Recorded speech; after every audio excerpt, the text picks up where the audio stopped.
16ൻ്റെ പണിയെന്ന് പറഞ്ഞാൽ ഇതാണ് കേട്ടോ. നമ്മൾ കേക്ക് ഏകദേശം ഫിനിഷായി. ഇനി മുകളിലൊരു ചെറിയ ഗ്രീൻ കളർ കൊടുക്കണം. അപ്പോൾ അതുകൂടെ ചെയ്താൽ മതിയല്ലോ എന്ന് വിചാരിച്ച് ഞാൻ ചെയ്തുകൊണ്ടിരിക്കുക കേട്ടോ. അപ്പോഴാണ് ഓർത്തത് ഈ ഒരു കേക്ക് ഹേർട്ട് ഷേപ്പ് ആക്കാനുള്ള കേക്കാണല്ലോ എന്ന്. കണ്ടില്ലേ എന്തൊരു ആത്മാർത്ഥതയായിട്ട് ചെയ്തുകൊണ്ടിരിക്കുകയെന്ന്. ഇങ്ങനെയുള്ള പണികളൊക്കെ വല്ലപ്പോഴേ കിട്ടാറുള്ളൂ കേട്ടോ. അങ്ങനെ പറ്റിപ്പോയൊരു അബദ്ധമായിരുന്നു ഇത് നമ്മൾ ഒരു ഹേർട്ട് ഷേപ്പ് ആക്കേണ്ട കേക്കായിരുന്നു. പക്ഷെ ഞാനിത് റൗണ്ടിലാണ് കേട്ടോ ഇത് ചെയ്തുകൊണ്ടിരിക്കുന്നത്. കേക്ക് ഫിനിഷ് ചെയ്യാനുള്ള പരിപാടിയിലായിരുന്നു. അങ്ങനെ ഏകദേശം കേക്ക് ഫിനിഷായി കഴിഞ്ഞപ്പോഴാണ് എനിക്ക് ബോധോദയം വന്നത്. അയ്യോ, ഇത് ഹേർട്ട് ഷേപ്പ് ആക്കണമല്ലോ, ഞാൻ ആക്കിയില്ലല്ലോ എന്നുള്ള കാര്യം ഞാൻ അപ്പോഴാണ് ഓർത്തത്. പിന്നെ കേക്കെല്ലാം ഫിനിഷ് ചെയ്ത് വെച്ചത് കൊണ്ട് തന്നെ ബാക്കി ക്രീമെല്ലാം അതേ നിന്ന് വൈപ്പ് ചെയ്തെടുത്ത് ഹെയർ ഷേപ്പ് ആക്കിയതിന് ശേഷമായിട്ട് നമ്മൾ ബാക്കി ഫിനിഷിങ് ചെയ്തത്. ഇവിടെ വരെ ആയപ്പോഴും ഇത് ചെയ്തുകൊണ്ടിരുന്നപ്പോഴാണ് ഞാൻ പെട്ടെന്ന് എനിക്ക് ഉൾവിളി ഉണ്ടായത്. ഇത് ഹേർട്ട് ഷേപ്പ് ആക്കേണ്ട കേക്കാണല്ലോ എന്ന് കാര്യമായി അപ്പോഴെങ്കിലും ഞാൻ ഓർത്തത്. അതുകൊണ്ട് വലിയ കുഴപ്പമൊന്നുമില്ലാതെ നമുക്കിത് കേക്ക് റെഡിയാക്കി എടുക്കാനും കസ്റ്റമറിന് കൊടുക്കാനും പറ്റിയിട്ടുണ്ട് കേട്ടോ. അപ്പോൾ നമ്മൾ ഈ ഹേർട്ട് ഷേപ്പ് ആക്കുന്ന വീഡിയോ ഒക്കെ നമ്മൾ നേരത്തെയും ചെയ്തിട്ടുള്ളതാണ്. അതുകൊണ്ട് അത് ഞാൻ ഡീറ്റെയിൽ ആയിട്ടൊന്നും കാണിക്കുന്നൊന്നുമില്ല. ഇപ്പോൾ പിന്നെ ക്രം കോട്ടിങ് എല്ലാം കഴിഞ്ഞിട്ട് നമ്മൾ ഡയറക്റ്റായിട്ട് ഗ്രീൻ കളർ ആഡ് ചെയ്ത് കൊടുക്കുകയാണ്. ആദ്യം ചെറിയതായിട്ട് ഒരു ലൈറ്റ് കളർ മാത്രമേ കൊടുക്കുന്നുള്ളൂ.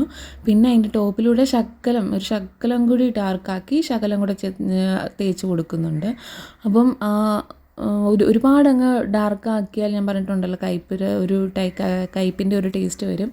നമ്മൾ കസ്റ്റമറിനോടും അത് പറഞ്ഞിട്ടുണ്ടായിരുന്നു. അതുകൊണ്ട് ലൈറ്റായിട്ടേ ഞാനിത് ചെയ്ത് കൊടുത്തിട്ടുള്ളൂ.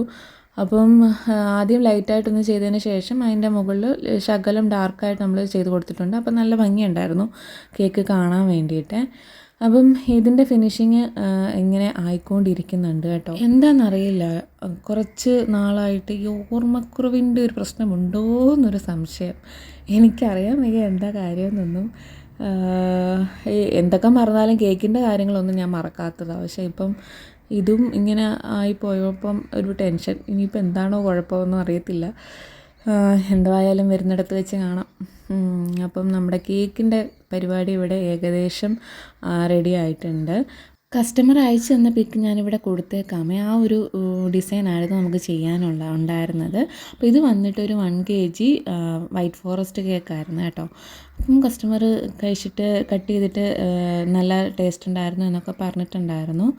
അപ്പോൾ ഇന്നത്തെ ഒരു ദിവസം എന്ന് പറഞ്ഞാൽ അത്യാവശ്യം നല്ല തിരക്കുള്ളൊരു ദിവസവും കൂടെ ആയിരുന്നു കേട്ടോ. അതുകൊണ്ടായിരിക്കും ചിലപ്പോൾ എൻ്റെ റിലേ എല്ലാം അടിച്ചു പോയത്.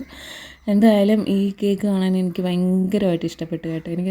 എനിക്ക് ഭയങ്കരമായിട്ട് ഇഷ്ടപ്പെട്ടു. കാണാൻ നല്ല ഭംഗിയുണ്ടായിരുന്നു. കാരണം ആ ഒരു ഗ്രീൻ കളർ കാണാനേ നല്ല ഭംഗിയുണ്ടായിരുന്നു. അതിൻ്റെ ഇടയ്ക്ക് ചെറിയൊരു ഡിസൈനൂടെ ഒരു വൈറ്റ് കളർ ക്രീം വെച്ചിട്ട് ഒരു മുത്ത് പോലെ തോന്നിക്കുന്ന രീതിയിൽ ഒരു ഡിസൈനൂടെ നമ്മൾ കൊടുക്കുന്നുണ്ട്. അപ്പം അതിനുശേഷം നമ്മൾക്ക് കസ്റ്റമർ പറഞ്ഞത് ഹാപ്പി 19 എഴുതിയാൽ മതി, പേരൊന്നും വേണ്ട, ഹാപ്പി 19 എന്ന് എഴുതിയാൽ മതി എന്ന് പറഞ്ഞിട്ടുണ്ടായിരുന്നു. അപ്പം ഞാൻ അത് എഴുതി കൊടുത്തിട്ട് ചെറുതായിട്ടൊരു ലവിൻ്റെ ഒരു ഷേപ്പും കൂടെ ഞാൻ അതിൻ്റെ താഴെയായിട്ട് വൈറ്റ് കളറിൽ തന്നെ കൊടുത്തിട്ടുണ്ടായിരുന്നു. കുറച്ചധികം സ്പേസ് കിടക്കുന്ന പോലെ തോന്നി എനിക്ക്. കുറച്ചുകൂടി താഴോട്ട് ഞാൻ ഇറക്കി എഴുതേണ്ടതായിരുന്നു എന്നെനിക്ക് പിന്നീട് തോന്നി. എന്തായാലും നമ്മൾ ആ ഗ്യാപ്പ് അങ്ങ് ഹേർട്ട് ഷേപ്പ് വരച്ച് നമ്മൾ ഫില്ലാക്കിയിട്ടുണ്ട്. ഇനി കുറച്ച് ഷുഗർ ബോൾസും കൂടി ഇട്ടാൽ നമ്മുടെ കേക്കിൻ്റെ ഫൈനൽ ലുക്ക് ആയിട്ടുണ്ട് കേട്ടോ. നമ്മുടെ പരിപാടി ഇവിടെ അവസാനിച്ചിരിക്കുകയാണ്. മറക്കരുത് കേട്ടോ. ഇഷ്ടമായാൽ ലൈക്ക് ചെയ്യാനും മറക്കരുത്. അപ്പോൾ നമുക്ക് അടുത്തൊരു ദിവസം പുതിയൊരു വീഡിയോ ആയിട്ട് കാണാം. Tata, bye bye, see U.